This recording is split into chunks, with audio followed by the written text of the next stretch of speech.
Hey everyone, and welcome back to Engelbart Gaming. You know what I haven't done in a while? A video with 11 facts about a console or computer. You might think that I'm done with the 11 Facts series, but if you think that, well, you're wrong! So here's a brand new 11 Facts video about the Game Boy Advance, and stuff about it that you maybe didn't know. Why 11 facts instead of 10? Cause I'm just different that way. All appropriate research and links will be present down in the description for you to check out on your own. And let's not waste any more time here today. Let's get on with it.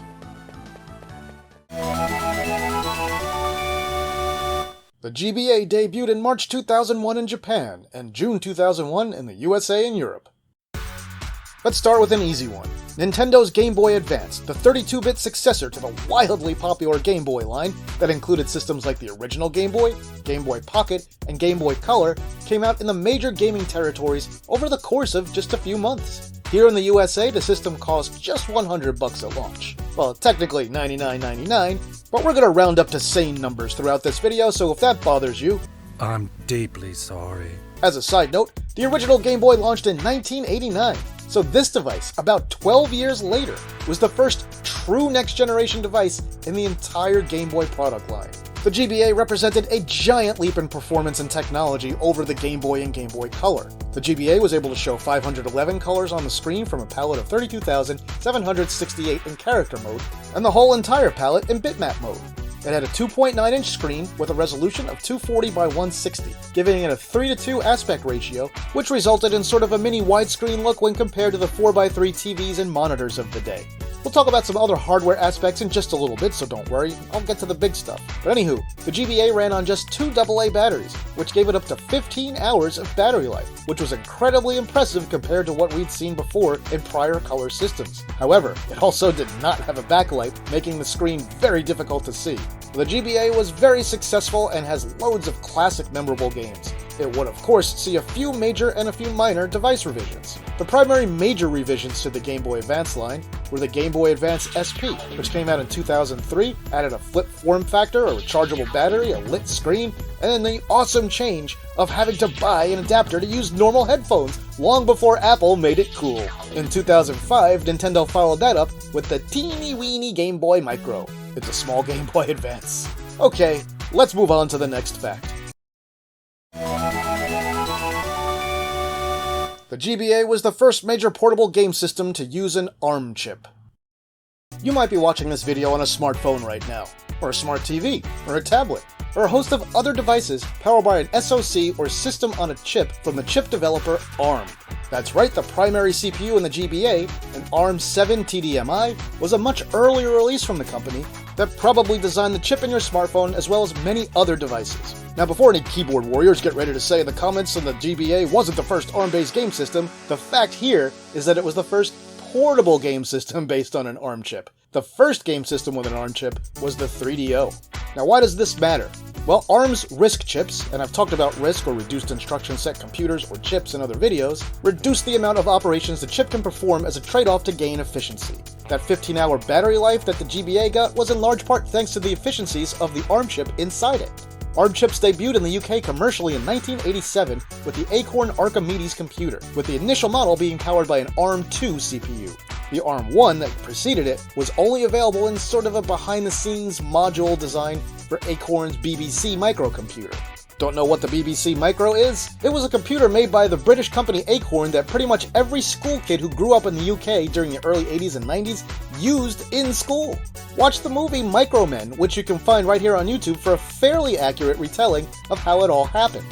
So that's right, if you didn't know, what started out as a relatively small company in the UK developed the technology that would come to absolutely dominate the mobile device space in modern times. Even today, about 35 years after the release of the Acorn Archimedes, which was not a big success by the way, ARM devices are everywhere. And as far as using an ARM CPU inside small portable game systems goes, well, the GBA did that first.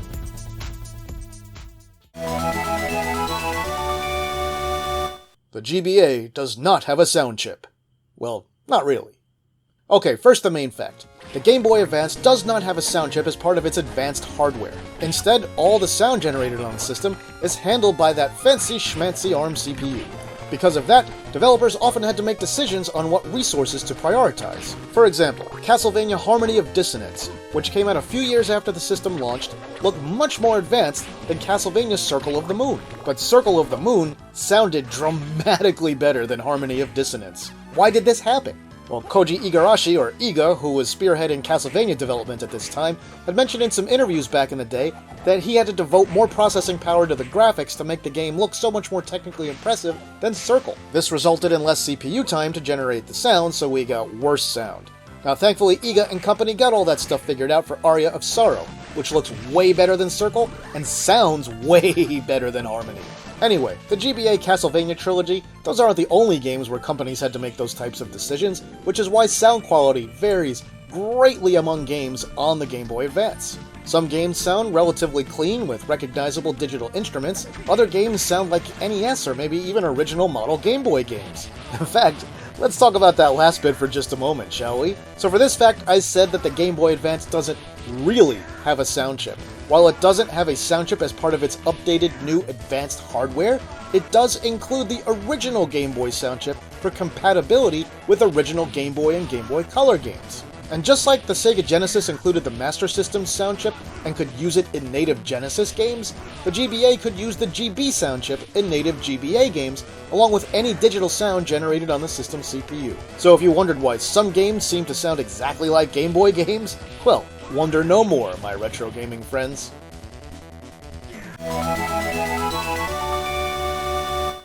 The Game Boy Advance is not a portable SNES. After the last two facts, this one should go without saying, but it really needs repeated, because there's still a perception out there, even today in mid-2025, where some people think the GBA was just a portable Super Nintendo. This could not be more incorrect. The SNES was a 16-bit system powered by the 65C816 CPU, which was essentially a 16-bit version of the 6502 CPU that was used in the NES and loads of other devices. For more details, see my 11 facts about the SNES that you probably didn't know, which I will link below. Now, it had its own unique Sony-provided sound chip that it was famous for, and its graphical system included that fancy Mode 7 mode, where the system could do extra manipulation of tile backgrounds. It had a host of other parts and components that were firmly rooted in the technology of the late 80s and early 90s. The Game Boy Advance's architecture was completely different. As I mentioned earlier, it's a 32-bit RISC processor. But let's not get too much into the weeds here. As I mentioned before, there isn't even a sound chip in the GBA unless you count the original GB chip that's in there for compatibility's sake. Now, the technology inside the GBA is much newer and much more advanced than what was in the SNES. So why did the GBA sometimes have trouble doing decent versions of SNES games, or even Genesis games for that matter? Well, a few things here. First up, the GBA's resolution of 240 by 160 is lower than the standard SNES resolution of 256 by 224. And in the case of the Genesis, it's significantly lower than the 320 by 224 resolution of that system. Still, with regards to the SNES specifically, that vertical resolution was really the biggest issue. It caused games that used SNES version assets, like Final Fight 1, to have small playable areas with giant sprites, and it cut off a bunch of the screen. And you can see Final Fight 1 and Contra Advance here for details of just how much real estate was lost. And we already went over the sound differences, so I'm going to skip those. But the way the GBA implemented its effects was also significantly different. So a quote-unquote lazy port might have performance issues that weren't present on the weaker 16-bit hardware, even though the GBA is much more powerful. Also, the GBA handily outdid the SNES, since it could do multiple tilted planes of the effect SNES fans would call Mode 7, whereas the SNES could only do one. In the end, the point here is, despite the system having a fair amount of SNES ports, the Game Boy Advance is not a portable SNES, and its internal workings are very different. Now, it's a bit of a shame that Nintendo didn't go with a slightly higher resolution screen on the GBA, but I've still got to say, despite that, it's one of my favorite game systems of all time, and it has so many great games on it. So I can live with the choices they made. An earlier design of the Game Boy successor, named Project Atlantis, was cancelled in the mid-90s during development. The Game Boy Advance we all know and love, well, except for that unlit screen in the original model, came out in 2001 as I noted at the beginning of the video. But it wasn't the first major attempt by Nintendo to replace the original Game Boy. One system in development, codenamed Project Atlantis, had been in development in the mid-90s, and several magazines from back then, like EGM, Game Informer, and Next Generation, all posted information about it. Now, the system was originally going to use a different ARM chip, an earlier one, and have a very slightly higher resolution screen, reported by magazines of the time to be 288 by 160 instead of the 240 by 160 the actual GBA ended up with. The original design of the system also had 4 face buttons, much like the SNES, but it looked like they were to be in a wider formation, more like 2 sets of 2 buttons rather than a single set of 4 that were basically equidistant from each other. Now, it's unclear if there would have been any rear or shoulder buttons, and the system looked like a slightly updated version of the original Game Boy design. Now, personally, I'm glad we didn't get this one just based on the aesthetics alone. But why didn't we get it? Well, apparently Nintendo couldn't get what they considered quote-unquote acceptable performance out of the device, from both the hardware and battery life perspectives. The early article from EGM here in the mid-90s had a claim that Project Atlantis was to get 30 hours of battery life out of 2 AA batteries. I mean, meanwhile, the system we officially got 6 years later as the Game Boy Advance got 15 hours on 2 AA batteries. So I think it's a safe bet they were really trying to squeeze better battery life out of the thing, and that might have been their primary concern. But other reasons cited for the cancellation were that it was, quote, too bulky, and also, quote, too expensive to manufacture. A German medical company used a GBA inside of heart monitoring equipment. This one was pretty odd when it was discovered by Twitter user Jana Marie Hemsing in 2017. Although this was only discovered and hit the mainstream consciousness at that point, it's assumed that this device was actually designed and manufactured considerably earlier than that. Now, popular website Hackaday even found a design document for a portable ECG measurement device from 2013 that included the GBA, which was far after the portable system's debut. Now, I can understand why the Game Boy Advance might have been used for equipment like this early on. It had pretty nice graphical abilities for the time, fairly powerful processor for a portable gaming device, and it was super cheap. I mean, the GBA came from back in the days before Nintendo started screwing over their customers on hardware prices. Why the system would have still been used in a device manufactured in 2013? Well, you kinda got me there. Anyone think they can explain that one? If you can, hit up the comments and let me know. Intelligent Systems made one of the later models of the GBA development kits. You may know Intelligent Systems best for the work they've done creating games in big series like Fire Emblem, Advance Wars, and Paper Mario, just to name a few. But did you know they created one of the later official GBA development kits for Nintendo? Behold, the IS-CGB emulator. Now, I think this thing with a few aesthetic tweaks could have really made for a nice, inexpensive home system back in the day. I mean, it could have been the precursor to something like the PS-TV. But alas, it was not meant to be. It was only a development kit and only used by developers, although a few lucky gamers have come across them being sold second-hand in modern times. Now, from my understanding, this development kit hooked up to a computer monitor and allowed developers to use a modified SNES-like controller to test games on it, or they could connect specially made GBA dev systems to it. Now, as far as a method of playing Game Boy Advance games on a TV that got widespread use, well, the first one of those came along with the Game Boy Player. The Game Boy Player was an accessory for the GameCube that mounted underneath the system and required a special boot disc to work. You'd then use a GameCube controller to play your GBA games through it. It worked pretty well back in the day. I used it a lot to play Game Boy Advance games. Now, although the official Game Boy Player did use sort of annoying overlay, unfortunately, there were other third-party alternatives that, didn't later on. You could use the Game Boy Advance as a controller in a select few GameCube games. Nintendo went a little bonkers over quote-unquote connectivity in the early 2000s. They were hell-bent on using the successful Game Boy Advance as a Trojan horse to generate more sales of the struggling GameCube. Nintendo included GBA connectivity functionality in several GameCube games, but a few games went further than simple connectivity. They allowed you to use the Game Boy Advance as a controller. Now, there weren't many of these games, but there were a few fairly big titles that allowed it or required it. There were 3 games, particularly big ones, that involved using the GBA as a controller. There were Final Fantasy Crystal Chronicles, The Legend of Zelda 4 Swords Adventures, and Pac-Man Vs. And I actually do have all 3 of these games and have had them since they were new. Now, while the concept in general was okay, I guess, there were just a few problems that held it back from ever truly taking off. First, the control limitations of the GBA were a major issue. It had only a tiny little D-pad and 4 action buttons. Second, the lack of analog sticks on the GBA meant playing something in a 3D environment like Final Fantasy Crystal Chronicles just didn't feel good or responsive. Also, these three games were primarily meant as multiplayer experiences, so suddenly your cost of entry to play them was the price of a GameCube, plus the game, plus as many GBAs as you needed, plus as many Game Boy Advance / GameCube link cables as you needed to support all the GBAs you had. That's a lot of requirements to play these titles that were really nothing more than a novelty. The concept of using the Game Boy Advance as a controller in GameCube games ultimately petered out after failing to gain any steam or real acceptance from the gaming audience at large.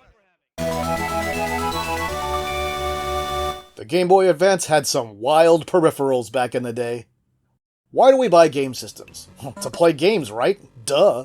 But what if you have a fairly powerful pocket-sized computer in the form of a game system, and you want to do more stuff with it?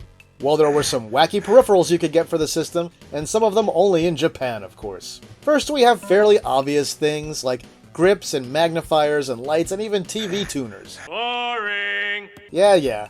Anyway, what else could you make your GBA do? Well, most of you probably know about the e-reader.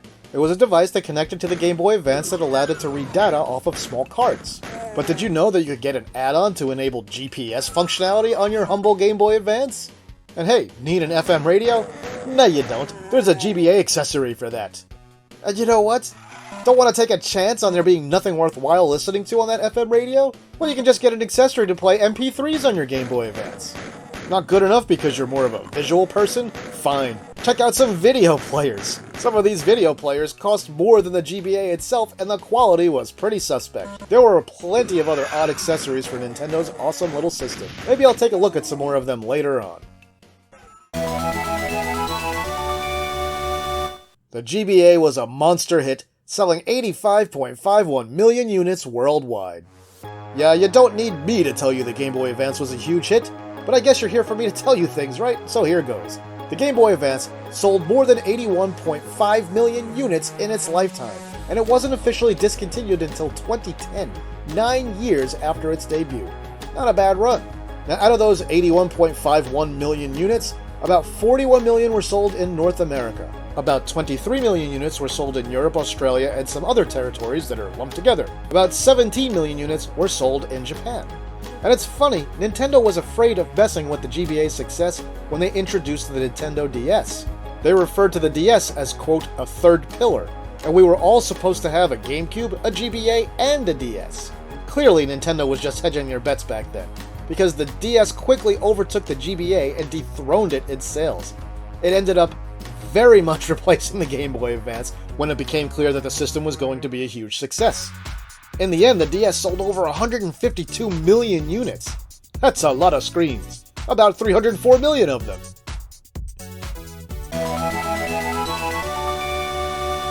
The most valuable GBA game is a special release of Pokemon Emerald. I always end these 11 Facts videos with the most expensive game on the platform at the time of the video, and hey, why break with tradition now, right? According to price charting, the most expensive game for the system today is a special release of Pokemon Emerald bundled with a case. If you can find this particular release new, it goes for about $2,775. Oh, is that all? Well, if that's a little too much for you, you can get a break on a complete in-box used copy for a mere $1,850. If you can't afford that, and you just want to, slum it and buy a loose copy of the game, you can do that for the mere pittance of $841. Yes, I'm kidding, of course, these prices are absolutely ridiculous. Now, what if Pokemon just ain't your thing? Well, the next few games down the list right now are Ultimate Beach Soccer, Pocky and Rocky with Becky, and then Ninja 5-0, which just recently got a remake, by the way. These three games range from $1,735 new to $2,250 new. So there's no shortage of crazy expensive GBA games for collectors to buy if you really want to. Alright, I think I'll wrap things up here. So there we are, 11 facts about the Game Boy Advance that you maybe didn't know. Yeah, I know a few of them are a little on the obvious side, but hey, remember, some people are coming to these videos and discovering things about systems for the first time. So I want to make sure they're covered too, you know? There's a lot more weird stuff about the GBA we can discuss. I could probably do a whole second episode of this on it. But we'll see how things go before we talk about that silliness. So what do you all think? Did you learn anything new here? Did you know every single one of these facts that I covered already? Tell me all about that or any of your own other weird GBA facts that I didn't cover here in the comments. That'll do it for this video, my retro gaming friends. If you enjoyed it, please like it and share it online somewhere. If you haven't yet, please subscribe to the channel and hit that notification bell so you'll never miss any of my videos. And if you want to support the work that I do here, you can do that through Patreon, Ko-fi, or right here on YouTube through things like channel memberships or super thanks. With that, I'll say thanks for watching, and see me later.